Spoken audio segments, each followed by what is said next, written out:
Hello students, मैं doctor Priyanka एक बार फिर से आज आप सबके सामने। बच्चों, अपनी लास्ट वीडियो में मैंने आप लोगों के साथ इम्पॉर्टेंट बैंकिंग टर्म्स डिस्कस किए थे, जो हमारे इसी क्वेश्चन का एक बहुत ही इम्पॉर्टेंट पार्ट था। मैंने उससे पहले आप लोगों को एक्सेस डिमांड की वीडियो समझाई थी, जिसके अंदर मैंने आप लोगों को ये बताया था कि एक्सेस डिमांड की सिचुएशन किस वजह से अराइज होती है और उसकी वजह से जो इन्फ्लेशनरी गैप इकोनॉमी में क्रिएट होता है वो किस वजह से क्रिएट होता है। और फाइनली हमने ये भी डिस्कस करना था कि इन्फ्लेशनरी गैप की सिचुएशन को कंट्रोल कैसे किया जाता है, और उसी सिचुएशन को कंट्रोल करने के लिए मैंने अपनी लास्ट वीडियो के अंदर आप लोगों के साथ बैंकिंग टर्म्स को डिस्कस किया था, जिन बैंकिंग टर्म्स को आज हम अपने आंसर में यूज करेंगे। तो टॉपिक को स्टार्ट करने से पहले मैं आप लोगों को बताऊं कि एक्सेस डिमांड और डेफिशिएंट डिमांड दोनों एक दूसरे से बिल्कुल कोरिलेटेड टॉपिक्स हैं। जो एक्सेस डिमांड है और जो डेफिशिएंट डिमांड है, दोनों ऐसे टॉपिक्स हैं जो बिल्कुल ऑपोजिट है। Excess demand is the situation in which aggregate demand is more than aggregate supply, due to which inflationary gap is created. That means aggregate demand जब इकोनॉमी का एग्रीगेट सप्लाई से ज्यादा हो जाता है तो उस टाइम पे एक्सेस डिमांड की सिचुएशन क्रिएट होती है, और एक्सेस डिमांड की सिचुएशन क्रिएट होने की वजह से मार्केट में इन्फ्लेशनरी गैप क्रिएट होता है। And on the same hand उसी तरीके से डिफ्लेशनरी गैप की सिचुएशन होती है when aggregate supply is less than aggregate is more than aggregate demand, due to which deficient demand is created, and this situation is known as deflationary gap. इसको एक diagram से मैंने आपको समझाने की भी कोशिश की थी, आज इसको एक बार फिर से रिपीट कर रही हूँ। मैंने एक्स वाई एक्सेस लिया है, जिसके अंदर मैंने एडीएस कर्व यहाँ पर मेंशन किया है। बहुत ही सिंपल डायग्राम है। मैंने एक पॉइंट पे एडी को बढ़ाया है और एक पॉइंट पे एडी को डाउन किया है। एडी को बढ़ाने का मतलब है demand is more than supply. When demand is more than supply a gap is created, that is known as inflationary gap. और जब एग्रीगेट डिमांड से एक लाइन नीचे की तरफ जा रही है, जिसको मैंने नाम AD2 दिया है, इसकी वजह से ये जो सिचुएशन है ये डिफ्लेशनरी गैप का सिचुएशन को क्रिएट करती है, because here it is deficient demand, demand is less according to supply. तो उससे जो सिचुएशन क्रिएट हो रही है वो डिफ्लेशनरी गैप की सिचुएशन क्रिएट हो रही है। अब यहाँ पर बात आती है कि in both the situation what measures are taken by government. Government ऐसे कौन से कदम उठाती है जिससे ये दोनों ही सिचुएशंस को टैकल किया जा सकता है। तो उसके लिए हमने आज का ये जो वीडियो है पूरा इसी चीज पे डेडिकेटेड है कि क्या मेजर्स उठाए जाते हैं गवर्नमेंट के जरिए जिससे इन्फ्लेशनरी और डिफ्लेशनरी गैप की सिचुएशन को टैकल किया जाता है। तो ये बहुत ही इंपॉर्टेंट क्वेश्चन है, इसको प्लीज ध्यान से समझें। सबसे पहले बात करेंगे, हमारे पास दो तरीके के मेजर्स होते हैं। पहला मेजर जो एक्सेस डिमांड, यहाँ पर हम दोनों की बात कर रहे हैं इसलिए डेफिशिएंट डिमांड भी मैं लिख देती हूँ। तो एक्सेस डिमांड और डेफिशिएंट डिमांड दोनों की सिचुएशंस को टैकल करने के लिए हमारे पास दो तरह के रिफॉर्म्स या मेजर्स यू कैन से हमारे पास हैं। पहला है मॉनेटरी मेजर्स और दूसरा है fiscal measures. What are monetary measures and what are fiscal measures, first of all हम इन्हीं के ऊपर डिस्कशन करते हैं। Monetary measures are all those measures which are taken by bank authorities या banks to tackle the situation of inflationary and deflationary gap. कोई भी ऐसे एक्शंस जो बैंक के द्वारा लिए जाते हैं या मॉनेटरी अथॉरिटीज के द्वारा लिए जाते हैं इन्फ्लेशन या डिफ्लेशन की सिचुएशन को टैकल करने के लिए, उन जो मेजर्स को हम कहते हैं, नाम देते हैं, वो देते हैं मॉनेटरी मेजर्स का। और फिस्कल मेजर्स वो मेजर्स होते हैं जो गवर्नमेंट डायरेक्टली इनिशिएटिव लेती है इन सिचुएशंस को कंट्रोल करने के लिए। तो these measures are generally taken by government and these measures are generally taken by bank. तो मॉनेटरी मेजर्स को पहले समझने की कोशिश करते हैं। मॉनेटरी मेजर्स के दो तरीके होते हैं, एक क्वालिटेटिव मेजर्स और दूसरा होता है quantitative measures. Now what is qualitative measures and what are quantitative measures? First of all I will tell you about qualitative measures. What are qualitative measures? These are those measures which indirectly affect the inflation of the economy or deflation of the economy. मतलब ये qualitative measures जो होते हैं ये directly नहीं affect करते economy को या डिमांड या सप्लाई को, ये इनडायरेक्टली अफेक्ट करते हैं जिससे कि इकोनॉमी में ऐसी सिचुएशंस को सॉर्ट आउट किया जाता है। मगर जो हमारे क्वांटिटेटिव मेजर्स होते हैं ये सीधे सीधे अफेक्ट करते हैं आपकी इकोनॉमी के डिमांड और सप्लाई को। इनके क्या तरीके हैं, टूल्स क्या हैं इनके?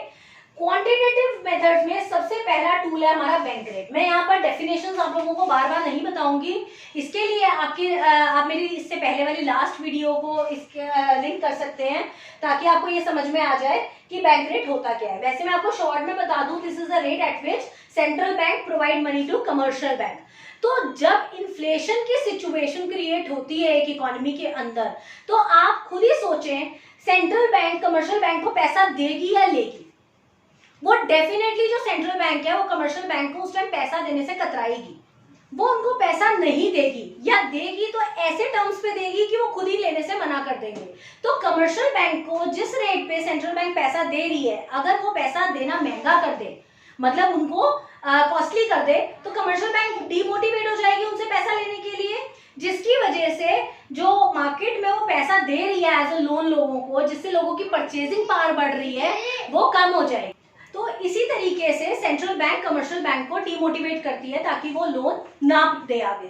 अब आप ये सोचिए, अगर यही सिचुएशन डिफ्लेशनरी गैप के टाइम पे होगी, अगर डिफ्लेशनरी गैप इकोनॉमी में क्रिएट हो रहा है, दैट मीन सप्लाई ज्यादा है, डिमांड कम है, डेफिशिएंट डिमांड है, तो गवर्नमेंट को क्या चाहिए, बैंक को क्या चाहिए कि मार्केट में पैसा जाए। तो यही सिचुएशन रिवर्स हो जाती है। उस टाइम पे बैंक रेट को कम कर देते हैं ताकि कमर्शियल बैंक इनसे ज्यादा पैसा बोरो कर सके, और अगर वो ज्यादा पैसा बोरो करेंगे तो वो लोगों को भी ज्यादा पैसा आगे देंगे, जिससे लोगों की परचेजिंग पावर बढ़ेगी and automatically aggregate demand will increase, जिससे कि सिचुएशन दोबारा बैक टू नॉर्मल आ जाएगी। तो आपने यही चीज दोनों क्वेश्चन में अलग अलग तरीके से प्रेजेंट करनी है। आपके एग्जाम में क्वेश्चन दोनों एक साथ नहीं आएंगे, इन्फ्लेशन का क्वेश्चन आएगा या डिफ्लेशन का क्वेश्चन आएगा। तो अगर तो इन्फ्लेशन का क्वेश्चन आता है तो you need to decrease the aggregate demand, and अगर डिफ्लेशन का क्वेश्चन आता है तो you need to increase the aggregate demand. तो to increase the aggregate demand, जो गवर्नमेंट है उसको, जो बैंक अथॉरिटीज है उनको पैसा कम करना है मार्केट से, और वो उसके लिए बैंक रेट को बढ़ाएंगे। और अगर इन्फ्लेशन की सिचुएशन, डिफ्लेशन की सिचुएशन है, तो जो मार्केट में जो पैसा है वो कम है, उनको पैसा भरना है मार्केट में, जिससे वो लोगों को मोटिवेट करेंगे कि पैसा ले लो, जिसके लिए बैंक रेट वो कम कर देंगे ताकि कमर्शियल बैंक उनसे पैसा ले सके। तो this is whole bank rate concept कि किस तरीके से बैंक रेट जो है वो इकोनॉमी में एक टूल की तरह काम करता है इन्फ्लेशन और डिफ्लेशन के टाइम पे। Same is the case with open market operations. सबसे पहले हम समझते हैं ओपन मार्केट ऑपरेशंस है क्या। ओपन मार्केट ऑपरेशंस कुछ ऐसे मेथड्स होते हैं जिसके जरिए बैंक जो होता है या गवर्नमेंट अपनी ओपन मार्केट के अंदर अपनी सिक्योरिटीज को खरीदते बेचते हैं। अब अगर इकोनॉमी में वो डिमांड देख रहे हैं ज्यादा है, अगर एग्रीगेट डिमांड बहुत ज्यादा है, लोगों की परचेजिंग पावर उनको कम करनी है, तो वो क्या करेंगे, अपनी सिक्योरिटीज को इजी टर्म्स पे बेच देंगे, जिससे क्या होगा, लोग लालच में उस सिक्योरिटी को खरीद लेंगे आगे आने वाले प्रॉफिट्स के चलते, और उनकी जेब का पैसा जो है सारा बैंकों में जमा हो जाएगा। एंड और ये उसके बाद ओपन मार्केट ऑपरेशन का केस उल्टा तब होता है जब ये सिचुएशन डेफिशिएंट डिमांड की होती है। जब इकोनॉमी में पैसा उनको नहीं दिखता तो वो उसी मार्केट सिक्योरिटीज को दोबारा बेचना शुरू करते हैं हाई प्रॉफिट मार्जिन के साथ, जिससे कि लोग उनसे खरीद लेते हैं वापस हाई प्रॉफिट मार्जिन के साथ, जिससे लोगों को ऐसा लगता है कि अब पैसे इनसे ले लेने चाहिए और ये सिक्योरिटी इनको वापस दे दो ताकि हमारे पास कुछ पैसे आए। जब पैसे आएंगे उनके पास तो डेफिनेटली परचेजिंग पावर बढ़ेगी और aggregate demand automatically back to normal, that means equilibrium level पे आ जाएगी। Third instrument is legal reserves. Legal reserves जो होता है हमारा, मैंने आपको बताया था CRR और SLR का समेशन होता है, और it is a minimum reserve जो उनको बैंक वालों को, बैंक अथॉरिटीज को अपने पास as a liquid assets maintain रखना पड़ता है। जब भी इन लोगों को ऐसा लगता है कि इकोनॉमी में इन्फ्लेशन की सिचुएशन आ गई है और इकोनॉमी से पैसा हमें कम करना है, तो अपने लीगल रिजर्व्स जो है वो बढ़ा देते हैं, उनका जो प्रोपोर्शन है उसको बढ़ा देंगे ताकि लोगों के पास एज अ लोन कम जाए पैसा। और वाइस वर्सा हो जाता है, जब ये डेफिशिएंट डिमांड का केस होता है, ये उसी रिजर्व को कम कर देते हैं ताकि लोगों के पास लोन्स ज्यादा दिए जा सके। तो ये जो तीन थे ये हमारे क्वांटिटेटिव टूल्स थे या क्वांटिटेटिव मेजर्स थे जो बैंक अथॉरिटीज लेते हैं जब इन्फ्लेशन या डिफ्लेशन की सिचुएशन इकोनॉमी में क्रिएट होती है। अब क्वालिटेटिव इंस्ट्रूमेंट्स क्या है, what are the qualitative measures जो कि वो इन्फ्लेशन और डिफ्लेशन के टाइम पे लेते हैं। सबसे पहला है हमारा moral suasion. What you mean by moral suasion? Moral suasion का मतलब होता है माइंडसेट चेंज करना, या आप कह सकते हो किसी को प्यार से कोई चीज समझा देना।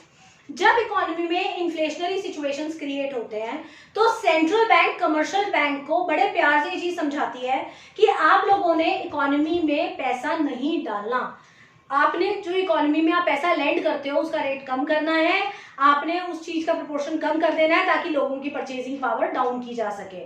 क्योंकि अगर वो उनकी बात नहीं मानेंगे, कमर्शियल बैंक अगर सेंट्रल बैंक की बात नहीं मानते तो central bank at the time of need उनकी हेल्प नहीं करता, तो इस वजह से उनको उसकी बात माननी पड़ती है। Second is margin requirement. Margin requirement is the minimum margin जो एक कमर्शियल बैंक जब किसी को लोन देती है पब्लिक को तो उसमें से एक मिनिमम मार्जिन उनको अपने पास रखना पड़ता है। वो मार्जिन रिक्वायरमेंट इन्फ्लेशनरी सिचुएशंस में बढ़ जाता है और डिफ्लेशनरी में कम हो जाता है, according to situation it works. तो ये जो 5 टूल्स हैं हमारे मॉनेटरी मेजर्स के, बहुत ही सक्सेसफुल टूल्स हैं जिससे इकोनॉमी में इन्फ्लेशन की और डिफ्लेशन की सिचुएशन को बड़े आराम से कंट्रोल किया जा सकता है। Now let's come to fiscal measures. Fiscal measures are those measures which are taken by government. अब गवर्नमेंट जो मेजर उठाती है उनके पास ले दे के 2 ही मेजर है, या तो गवर्नमेंट अपने एक्सपेंडिचर्स कम कर दे या लोगों के ऊपर टैक्सेस इंपोज करना शुरू कर दे। But this is only case with excess demand. Excess demand के टाइम पे गवर्नमेंट ये सिचुएशंस लेती है, या तो वो अपने एक्सपेंडिचर्स कम करती है, साथ ही साथ लोगों पे टैक्सेस बढ़ा देती है जिससे कि इन्फ्लेशन की सिचुएशन को कंट्रोल किया जा सकता है। बट अगर यही सिचुएशन डिफ्लेशन की सिचुएशन हो, दैट मींस डेफिशिएंट डिमांड हो, तो उस केस में ये लोग इनके टैक्सेस को कम कर देते हैं ताकि लोगों के पास परचेजिंग पावर ज्यादा हो, एंड वो अपने एक्सपेंडिचर्स भी बढ़ा देते हैं ताकि लोगों के पास ज्यादा पैसा जा सके। तो इन नटशेल ये हमारे आज जो हमने पढ़े ये टूल्स हैं जो गवर्नमेंट प्लस बैंकिंग अथॉरिटीज मिलके एक स्टेप उठाते हैं कि हमें किस तरीके से इकोनॉमी में इन्फ्लेशन और डिफ्लेशन की सिचुएशन को कंट्रोल करना है। अगर इन्फ्लेशन का आ जाए तो आप इन मेजर्स को उसी के अकॉर्डिंग प्रेजेंट करेंगे, अगर डिफ्लेशन आ जाए तो आप अकॉर्डिंगली उसको प्रेजेंट करेंगे। And this is one of the very important question of macro economics for all the levels. तो इस वजह से आप इसको अच्छे से पढ़ें और वीडियो को यूं ही लाइक करते रहें और मेरे चैनल को सब्सक्राइब करें। Thank you.